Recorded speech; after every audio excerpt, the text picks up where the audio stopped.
আজ সকালের হিসাব আপনাদের দিয়ে দিলাম, ৭৯ লক্ষ আমাদের দিদি বোন মায়ের অ্যাকাউন্টে পশ্চিমবঙ্গ সরকার। আপনারা দেখতেই পেলেন আমাদের রাজ্যের মুখ্যমন্ত্রী মাননীয় শুভেন্দু অধিকারী মহাশয় তিনি কিন্তু গতকালকের যে জনসভা মঞ্চ থেকে পরিষ্কার বক্তৃতায় তিনি বলেছেন যে ইতিমধ্যে ৭৯ লক্ষ উপভোক্তাদের অ্যাকাউন্টে অন্নপূর্ণা ভাণ্ডার প্রকল্পের ৩,০০০ টাকা সেটা পাঠানো হয়েছে। এবারে আপনাদের টাকা কবে ঢুকবে, যারা আপনারা টাকা পাননি আপনাদের কবে ঢুকবে, টাকা পাওয়ার শর্ত কি রয়েছে, কারা টাকা পাবে না কারা টাকা পাবে, সমস্তটাই আজকের ভিডিওতে আমি আপনাদেরকে জানাবো। ভিডিওটি শুরু করবার আগে প্রত্যেককে বলবো, আপনি যদি এই চ্যানেলে নতুন হয়ে থাকেন অবশ্যই এই চ্যানেলটিকে সাবস্ক্রাইব করে অবশ্যই এক্ষুনি একটি ভিডিওটিকে লাইক করে দেবেন।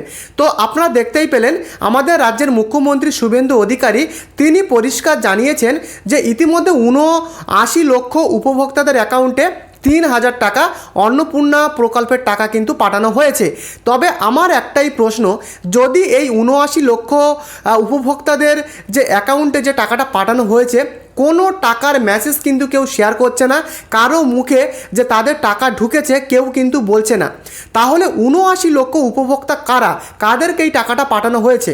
তো আমি শুভেন্দু অধিকারী মহাশয়কে একটাই রিকোয়েস্ট করব যে আপনারা সঠিকভাবে যে ডাটাগুলো সেগুলো আবারও ভেরিফিকেশান করুন, আমার ব্যক্তিগত মতামত। তো যদি ৭৯ লক্ষ উপভোক্তাদের অ্যাকাউন্টে টাকা পাঠানো হয়, কারোর তো টাকা ঢোকার যে স্ক্রিনশট বা মেসেজ যেটা গতবার ৩রা জুন যখন টাকা পাঠানো হয়েছিল তখন কিন্তু তার চাক্ষুষ প্রমাণ আমরা দেখেছি, বিভিন্ন সোশ্যাল মিডিয়া বিভিন্ন মানুষের মুখে কিন্তু শুনেছি যে তারা ৩,০০০ টাকা তারা কিন্তু পেয়েছে এবং স্ক্রিনশটও কিন্তু আমরা দেখেছি।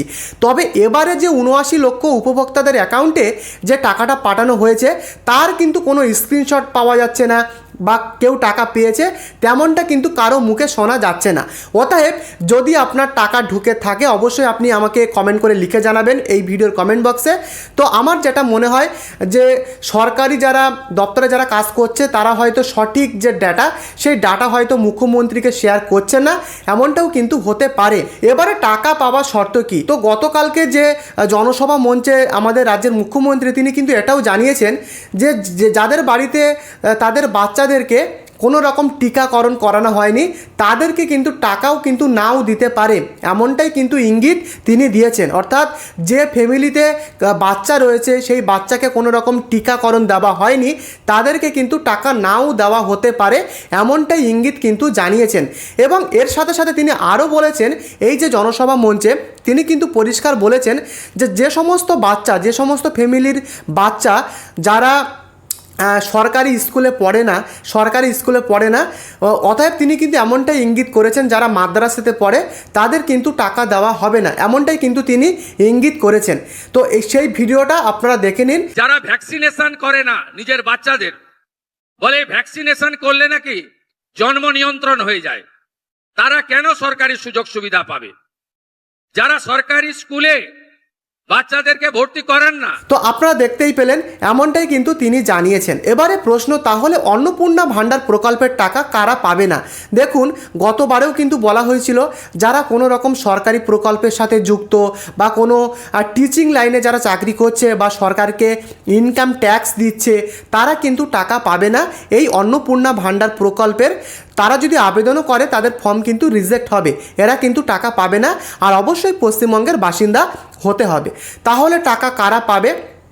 দেখুন আগে যারা লক্ষ্মীর ভাণ্ডার প্রকল্পের টাকা পেয়েছে তারা কিন্তু সবাই আর টাকা পাবে না, কারণ আগেরবার লক্ষ্মীর ভাণ্ডারে যারা সরকারি চাকরি করতো তারাও কিন্তু পেয়েছিল, কিন্তু এবারটা কিন্তু সেটা আর হবে না। অতএব যারা সরকারি প্রকল্পে বা সরকারি লাইনে যারা চাকরি করছে বা সরকারকে ট্যাক্স দিচ্ছে তারা কিন্তু টাকা কিন্তু পাবে না। বোঝাতে পারলাম? এটাই কিন্তু মেন ব্যাপার। তাহলে প্রশ্ন, আপনাদের অন্নপূর্ণা ভাণ্ডার প্রকল্পের টাকা সেটা কবে ঢুকবে সেটা আমি একটু পরেই আপনাদেরকে বলছি। দেখুন আপনারা প্রথমে অফলাইনে কিন্তু আবেদন করেছিলেন, সেই অফলাইনে আবেদন করার যে স্ট্যাটাস সেটা বর্তমানে দেখা যাচ্ছে না, সেটা কিন্তু আমি ভিডিও বানিয়েও দেখেছি। অফলাইনে যারা আবেদন করেছে তাদের কোনোভাবেই স্ট্যাটাস দেখা যাচ্ছে না, এবং যারা অনলাইনে আবেদন করেছে তাদের স্ট্যাটাস তো দেখা যাচ্ছে কিন্তু সেটা শুধুমাত্র শুধুমাত্র অ্যাপ্লিকেশন আইডিটাই কিন্তু দেখাচ্ছে, কিন্তু তার যে ফর্ম, অনলাইনে আবেদন করার যে ফর্ম, সেটা অ্যাপ্রুভ হয়েছে না রিজেক্ট হয়েছে না পেন্ডিং রয়েছে, সেটা কিন্তু বর্তমানে কোনোভাবেই দেখা সম্ভব হচ্ছে না। অতএব আপনার ফর্ম রিজেক্ট হলো না অ্যাপ্রুভ হলো সেটা আপনারা জানবেন কি করে?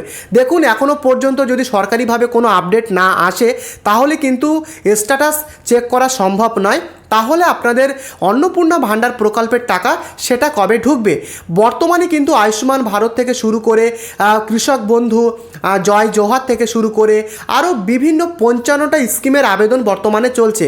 তো এত স্কিমের আবেদনের ফলে কিন্তু চাপ সৃষ্টি হচ্ছে, ফলে আপনাদের টাকা কিন্তু এই মাসের দিকে ঢুকতেও পারে, আবার নাও ঢুকতে পারে, আবার পরের মাসের দিকে কিন্তু 3 তারিখের দিকে টাকা ছাড়তে পারে। তবে মুখ্যমন্ত্রী যেটা বললেন যে রিসেন্ট 79 লক্ষ উপভোক্তাদের অ্যাকাউন্টে টাকা পাঠানো হয়েছে, তবে কারোর মুখে কিন্তু শোনা যাচ্ছে না যে তারা টাকা পেয়েছে, বা এমন কোনো স্ক্রিনশট সোশ্যাল মিডিয়াতে দেখা যাচ্ছে না যে তাদের অ্যাকাউন্টে টাকা ঢুকেছে। তাহলে টাকাটা গেল কোথায়, কাদের টাকাটা দেওয়া হলো, এটাই কিন্তু আমাদের কাছে প্রশ্ন। আবার এর সাথে সাথে শোনা যাচ্ছে যে যারা অনলাইনে আবেদন করেছে তাদের যে অনলাইনে আবেদন করার যে ফর্মের যে পিডিএফ, সেই পিডিএফটা নাকি ডাউনলোড করে সেটা বিডিও স্তরে বা পঞ্চায়েত স্তরে জমা করতে হবে, এমনটাই কিন্তু বিভিন্ন জায়গায় গুজব রয়েছে। তবে এইসব গুজবে আপনারা কান দেবেন না। আপনাদের ব্লক অফিসে বা আপনাদের পঞ্চায়েত স্তরের অফিসে যেগুলো বলা হচ্ছে ঠিক তেমনভাবেই আপনারা চলবেন, কারণ গুজবে কিন্তু কান দেবেন না। আপনাদের পঞ্চায়েত বা আপনাদের বিডিও স্তরের জায়গায় যা যা বলা হচ্ছে তেমনভাবেই কিন্তু আপনারা শুনে চলবেন। অতএব যে প্রিন্টটা ডাউনলোড করে পঞ্চায়েতে জমা দিতে হবে, এগুলো কিন্তু বিভিন্ন রকমের গুজব, এই সমস্ত গুজবে আপনারা কান দেবেন না। তো যদি আপনাদের টাকা ঢুকে থাকে আপনারা কমেন্ট করে লিখে জানাবেন, এবং কোথা থেকে ভিডিওটি দেখছেন প্রত্যেকে কমেন্ট করে লিখে জানাবেন। ভিডিওটি ভালো লাগলে প্রত্যেককে অনুরোধ করব এই চ্যানেলটিকে আপনারা সাবস্ক্রাইব করে ভিডিওটিকে অবশ্যই একটি লাইক করতে ভুলবেন না। পরবর্তী ভিডিওতে দেখা হচ্ছে, ধন্যবাদ।